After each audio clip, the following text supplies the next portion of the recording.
Hey guys, my name is Mason and I'm in my garage today to bring you a video that I think will be really helpful for first-time bar buyers, people that are just about to start making their garage gym, or they want to buy a bar to use at their CrossFit gym or whatever. This is going to be for you guys.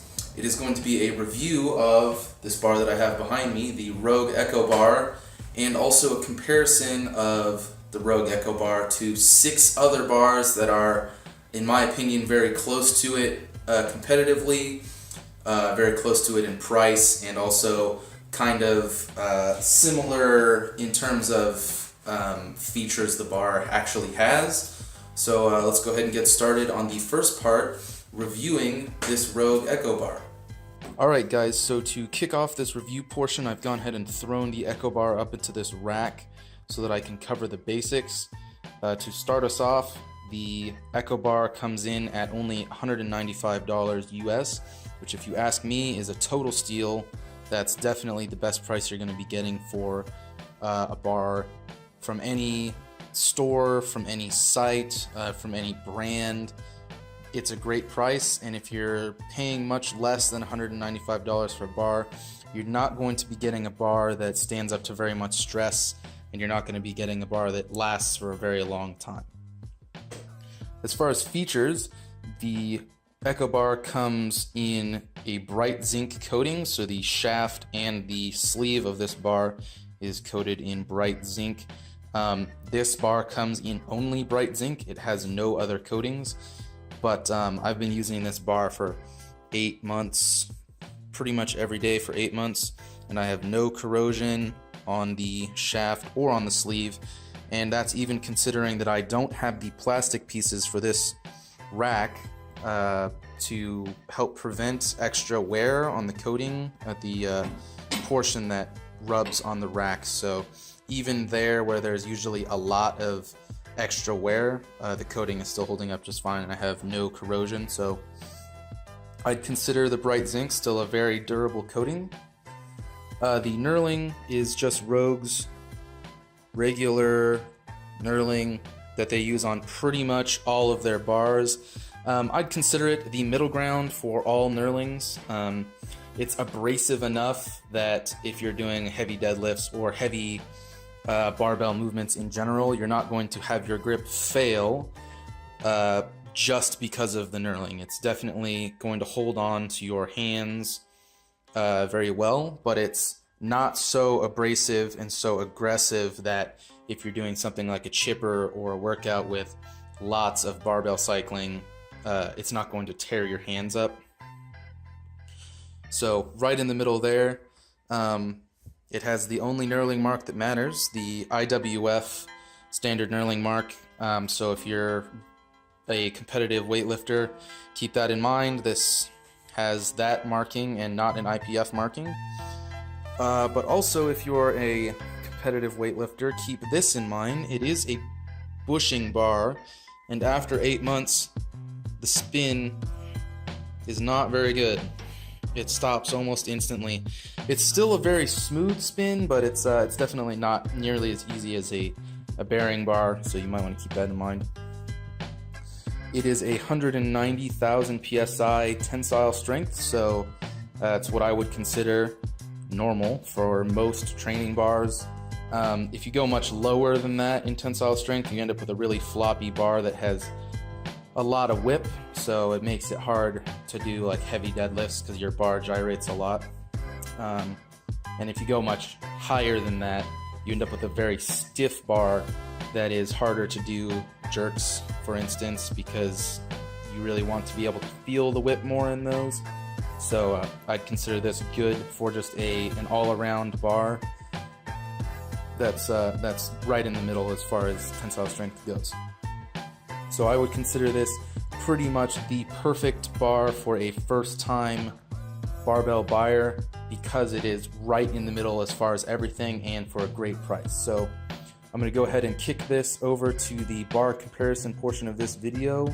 Okay, so in this portion of the video, I'm going to be comparing the Rogue Echo Bar behind me to 6 other bars that I feel like are either very close in price or very close in features or both. starting with the Ohio Power Bar. The Ohio Power Bar is the closest to this bar in price, but actually the furthest off out of all of these bars in terms of features. It starts off at $250 for the bare steel version, which means that the bar comes with no protective coating on it, which means that for people like me who live in fairly dry climates, you're going to be okay. It's still going to rust probably, but for people who live in more humid environments, you're definitely going to have your bar rusting very quickly. Sometimes even within like 2 weeks you'll start noticing significant levels of rust. It does come in two more expensive versions. One is a black zinc version, which means that the coating on the bar is still zinc, it's just black instead of this bright shiny zinc color. And the most expensive version is $395 and is a stainless steel version, so it's still going to be bare steel but stainless instead, so it will not rust. It comes with, instead of this IWF marking, comes with an IPF marking that's slightly further inward, and comes with a middle knurling for people who are low bar squatters who really like the extra knurling to kind of dig into their shoulders and back so that they can have the bar resting a little bit lower. The other distinguishing factor is that it has 205,000 psi tensile strength, which makes it one of those stiffer bars that I just talked about, and it will be better for heavy deadlifting and heavy back squatting because you won't end up getting pancaked by the whip of the bar in a back squat, and you won't end up gyrating too much because of the whip on heavy deadlift. The second bar I will be comparing the Echo Bar to is the Rogue Bar. It's just called the Rogue Bar, and right now they're on their second version, so you'll find it as the Rogue Bar 2.0. It's the most similar to this bar in terms of features. The coating is black zinc, so instead of this shiny bright zinc color, it is the same durability, it's just black instead. The knurling is the same exact knurling, except for it has an IWF marking and an IPF marking slightly inward. It's still a bushing bar, same collar or same sleeve length, so you can load the same amount of weight on. It's pretty much identical in every way, same tensile strength, even 190,000 as well. It's more expensive. I'm not really sure why. Honestly, the black zinc is really not that big of a feature to me, just getting a different color. It's the exact same bar for more. So if you want to spend the extra money to say you have a nicer bar, go ahead. Bar number 3 that I will be comparing to the Rogue Echo Bar is the Dave Castro Bar. The Dave Castro Bar is also very similar to this bar in terms of features. It has a bare steel finish, meaning that there is no protective coating on it. It has the double knurling marks, so there's an IWF mark and there is a IPF mark.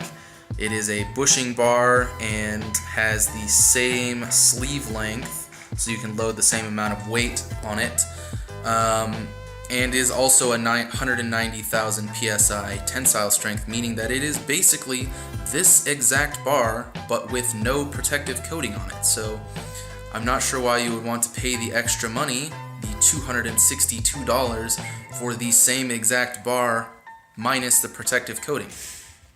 Seems like in the long run will definitely be worth less money, but maybe to put Dave Castro's name on your bar, you'd be willing to pay extra money. Bar number 4 that I am going to compare to the Rogue Echo Bar, and the last of the Rogue bars that I'll be comparing to it, is the regular Ohio Bar. Not the Ohio Power Bar, just the regular Ohio Bar. It comes in a black oxide finish, which is a more matte finish, and people say that it is thinner and so they can feel the knurling more. I've used the Ohio Bar multiple times before, and it feels like the knurling is the same to me. So take that with a grain of salt. Honestly, I feel like the knurling is exactly the same, and overall gives you the same performance in terms of heavy lifting and endurance workouts, which have lots of bar cycling in. Performs relatively the same. Has the double knurl marking, so there's the IPF and the IWF marking. Same sleeve length. It's still a bushing bar, 190,000 psi tensile strength. So in all respects, it's the same bar as this one without or with a different coating. I definitely don't think it's worth the $100 extra to get it in a black oxide finish, but that's just me, so I'll still consider this bar a superior bar. Okay, the fifth bar I will be comparing to the Rogue Echo bar behind me is the American Barbell Gold Standard bar. This bar is really similar to their California barbell, which is very similar to this barbell in features. The Gold Standard bar costs $295, but comes with a gold zinc coating on the shaft of the bar. So if you wanted to spend the extra money to get a flashier barbell, I definitely think getting a solid gold looking bar is the flashiest you can go for a still decent price. The sleeves of the bar come coated in hard chrome, so the whole bar isn't solid gold looking, but the shaft is. Still 190,000 tensile strength, so still same level of whip. There is not a middle knurling, I don't think. I'm pretty sure there's not a middle knurling. So all around, very similar to this bar, but if you were wanting to bump up the flashiness of the bar a little bit, I think it's a good option. The sixth and final bar that I will be comparing to the Rogue Echo bar is the American Barbell Training Bar. It's, I think, their most basic bar, comes in at $275 and has a hard chrome plating on the entire bar, shaft and sleeves both. I believe has double knurling marks, same level of knurling roughly to the Rogue bars, but I do think it's a little bit softer. I've used several of their bars before, and their knurling is just a little bit more finely cut, I guess. It feels a little bit more smooth, so if you're doing stuff like heavy deadlifts a lot, I definitely would kind of stay away from it. But it's still a very nice bar, 190,000 tensile strength, so same level of whip as all of the Rogue bars. Very basic barbell, still very high quality, just a little bit less aggressive on the knurling. So if you're doing a little bit more CrossFit stuff and a little bit less powerlifting stuff, this might be the bar that is for you. Alright, you guys, that's it for this video. Hopefully it was informational enough for those of you who needed it. If you liked it, go ahead and like it. If you disliked it, dislike it. You can subscribe to my channel, but I might not ever post anything again. This was just my contribution to the community. I felt like reviews of this bar, while they existed, were not in-depth enough and were not really that helpful for people who might have been looking for new bars. So that's that. Maybe I'll see you guys again.